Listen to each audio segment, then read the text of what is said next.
Join us for a review of the BMW X1 25e, the plug-in hybrid. Let's go!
Please subscribe to us if you haven't done so far, and thank you so much for all long-term subscribers.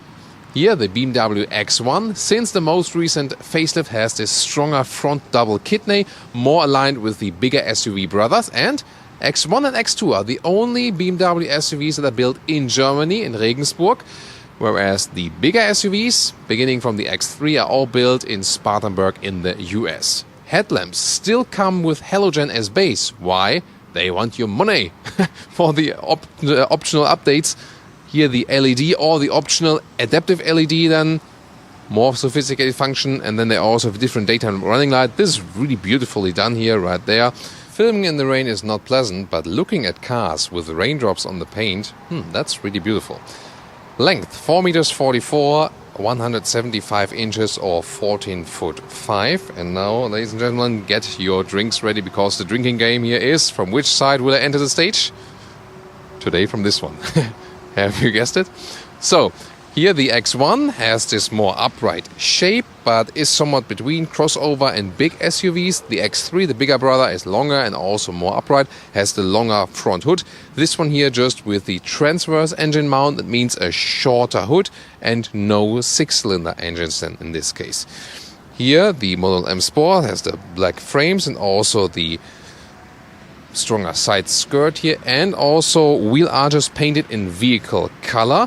There are also other, for example, the base X1 would have plastic wheel arches. Then there's also the X line, which has more this contrasting off-road scheme. So depending on what you like. Wheels from 17 to 19-inch wheels. These are indeed the optional, the biggest ones, the 19-inch wheels. The X1 here in the rear, also rather conservative design, but I think it definitely still works. 25e here, the logo for the plug-in hybrid. The M Sport model here spices it a little bit up here with the grey insert. Very interesting design choice. And the Autogefühl fake exhaust police could stay at home today, so they're taking a coffee break, because this is a real exhaust from that combustion engine. The BMW X1 plug-in hybrid, yes, we're having a lot of fun here today, Jonas and I, as always. So, the plug-in hybrid 25e has the combustion engine here in the front, 125 horsepower, plus electric motor in the rear, 95 horsepower. Combined power then, 220 horsepower, 6.9 seconds is the acceleration figure, 0 to 100 kilometers or 62 miles an hour. And the range, about 50 kilometers pure electric, about 30 miles pure electric for this one.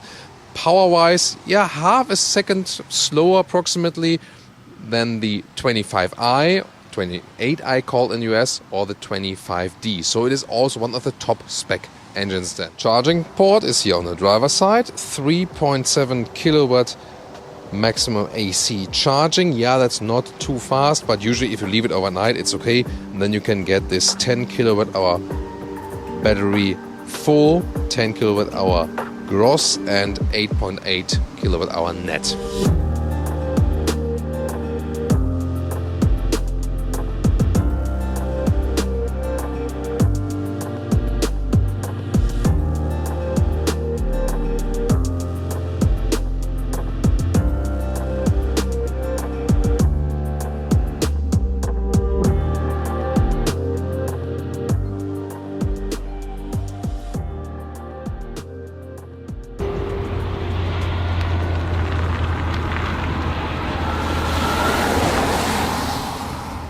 So let's get on the inside, and this car here sits between crossovers and SUV, I would say. It's not like a super large SUV, but already feels decent as for the upright seating position. I have had more comfortable cars, and when I compare the seating position with the competitors, I wouldn't say it's the worst, but I wouldn't say it's the best.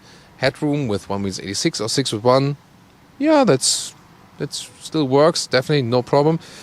It will be different maybe with the rear bench because of plug-in hybrid. Let's find out more about that very soon. Here there's also the electric seating setup, front, the back part, also then here the side bolsters and the top part you can control, and also with the 2 memory seatings. Interior overview, this is rather a classic setup. It's not all, one of their newest vehicles, so we still have a lot of buttons left, but it's great to have still a manual climate unit, for example, so some old schooling is definitely good. Here again the matte wood insert, really nicely done. This screen is like popped up, but it somehow mirrors in design the lower part, so I think you can do that. And then the bright style here also with soft touch is also nice. Top dashboard is also soft touch. The screen setup is a little bit complicated. On the left side, these are analog gauges, but it's like a black panel technology, so you see it's all blacked out right now, and when I turn on the ignition then it comes to life, but it's just the backlighting that does that. The screen here is either 2.7 inch, that would be just the small one here, or then this one here is the bigger one, 5.7, so almost 6 inches, and it goes like this, so the right part as well, but still no full digital gauges here on the left side. On the right side you start with a 6.5 inch screen, optional 8.8 inch, and then this is the optional 10.25 inch screen. And when you have a bigger one on the right, you also have the bigger one on the left. So this software version is not as current, so to speak, as the OS 7, but still it's easy enough. So you have this app view right here. You also can use it in a touch way. As for the fuel economy for this plug-in hybrid, by the way, this is our after we have reset it, it's quite interesting. 4.5 liters on 100 kilometers or 4.8 kilowatt hours on 100 kilometers. This is actually very decent, and you can see it's like playing together. Both values are quite low, but they're low because both energy and fuel is being used at the same time. Once again, the instruments here with the black panel technology. So you see it almost looks digital, but it isn't. Just here, the lower part then is the digital one, and there, for example, you can see then more of the consumption here, like for both for the electric and also for the combustion engine. So that's what you can change. Everything else rather remains the same, but I think it does the job. It's very clear to read as well. Now to the rear compartment, and here comes the only practical catch of the X1 plug-in hybrid. You can see here, nice also at the inside of the door, soft touch here, top part, then again the matte wood, very beautifully done, high build quality. And there it is, the rear bench. Maybe you don't see it, but I can tell you it's about 3 centimeters or a little bit more than an inch higher than in the normal version, because they need to store the battery underneath there. So that means you do lose some headroom, but how much can I still sit there as a tall adult? Let's check it out. In comparison to the X3, by the way, legroom-wise, the X1 doesn't lose too much. You can see also this recess here at the back part of the seat, so you can still sit here as a tall adult, even though when a tall adult is driving. And, well, I feel that the bench is a little bit higher than in the normal version, but still, without the panoramic roof, it's no problem, still enough headroom. It might be a problem when you have tall adults in the rear and the optional panoramic roof. That might be something, but I think we can live with that. And also the option of the movable bench, that would usually be one of the nice options. This is also not possible then here in the plug-in hybrid, but I think we could also live with that. So this then the fixed bench like it is right there. So normal BMW X1 trunk is about 500 liters to 1,500 liters. What do you lose here with the plug-in hybrid? Well, almost nothing. First of all, electric hatch here opens quite nicely. We have a backpack in here. You can see the sample works in here very well. Square dimensions, so they can very well use it. I already folded one of the seats here. And the only thing you do lose on the top part, hardly anything, just below here. Then it's a little bit more shallow, so that's still okay. Then you can store your charging cables here, for example.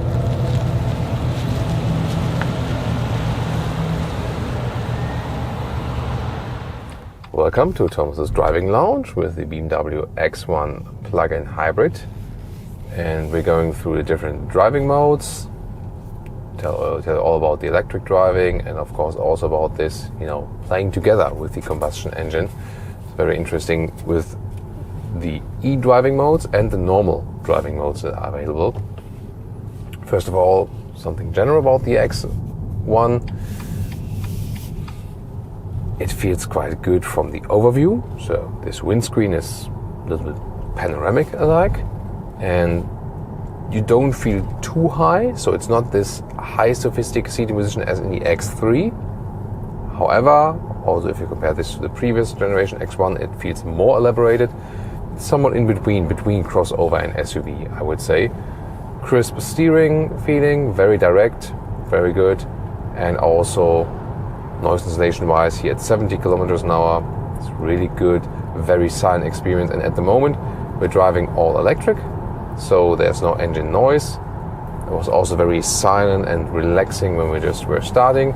I can also check the RPMs here in this black panel design instrument if it's going on. And then there are 3 different EV driving modes available. There is the auto e-drive, so this is a car decides on its own, and then there are 2 e-drive modes available. One for that you only have the EV driving, and the other one for, he says, save, so then you save the battery for later when you might need it in the future, no emission zone or so. So 3 different modes available. Again, usually you would leave it in the auto e-drive mode, because for plug-in hybrid this is usually the best solution, because for most plug-in hybrid it doesn't make sense that you just deplete the electric drive and that's it. But it depends on, if you have a short commute, then this might make sense. So meanwhile, for example, here on the motorway, the combustion engine is on. You hardly realize that. There's a smooth transition for that here at 2000 RPM. And when I get off the throttle, then some regeneration is happening. And here the RPMs drop to 0. I'm in the electric mode again. And when I just slightly press the throttle, sometimes it can stay in the electric mode, but sometimes in this case, hops on because the car decides what is actually the best to do at this very moment. And the acceleration figure here for the plug-in hybrid is 6.9 seconds to 1 kilometers or 62 miles an hour, and that means it's a little bit slower than the 25i or 25d, but definitely comparable, also one of the top models, so you're not lacking power.